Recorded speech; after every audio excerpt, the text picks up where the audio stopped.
ஆண்டவராய் இயேசு கிறிஸ்துவின் இனிய நாமத்தினாலே தினமும் கொஞ்சம் கிரேக்கம் என்ற இந்த நிகழ்ச்சிக்கு உங்களை அன்போடு வரவேற்கிறேன். இன்றைக்கு நாம் பார்க்க இருக்கிற கிரேக்க வார்த்தை கிரேகோரியோ.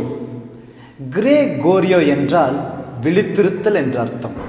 அதாவது ஒரு பொறுப்புள்ள போர் வீரனைப் போல நாட்டை காக்கும்படிக்கு கவனமாய் ஜாக்கிரதையாய் இருத்தல் என்று அர்த்தம். பாருங்க, மத்தேயு 26:40 இயேசு பேதுருவை பார்த்து சொன்னார், நீங்கள் 1 மணி நேரமாவது என்னோடு கூட விழித்திருக்க கூடாதா என்றார். விழித்திருக்க கூடாதா என்று பேதுருவை பார்த்து இயேசு சொன்னார். அதாவது இருள் நேரத்தில் தேசத்தை காக்கும் பொறுப்புள்ள ஒரு போர் வீரனைப் போல பேதுரு இருக்க வேண்டும் என்று கர்த்தர் எதிர்பார்த்தார்.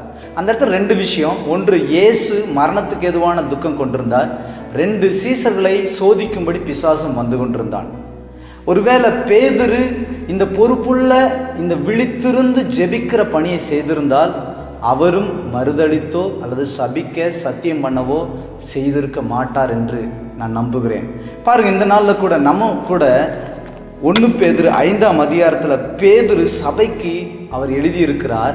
5ஆம் அதிகாரம் 8ஆம் வசனம், தெளிந்த புத்தியுள்ளவர்களாய் இருங்கள், விழித்திருங்கள், ஏனெனில் உங்கள் எதிராளியாகிய பிசாசானவன் கெர்ச்சிக்கிற சிங்கம் போல் எவனை விழுங்கலாமோ என்று வகை தேடி சுற்றித் திரிகிறான் என்று பேதுரு தன்னுடைய அனுபவத்திலிருந்து சபைக்கு எழுதுகிறார்.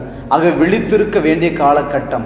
எதிர்காலத்தில் பிசாசு கொண்டு வரக்கூடிய சோதனைகளை ஜெயிக்கிற ஒரு பிள்ளைகளாக ஒரு தேசத்தை காக்க வேண்டிய பணியோடு கூட நாம் இருக்கிறதுனால நாமும் இந்த ஒரு ஜெபத்தை செய்ய வேண்டும் என்று கர்த்தர் இந்த நாளில் எதிர்பார்க்கிறார்.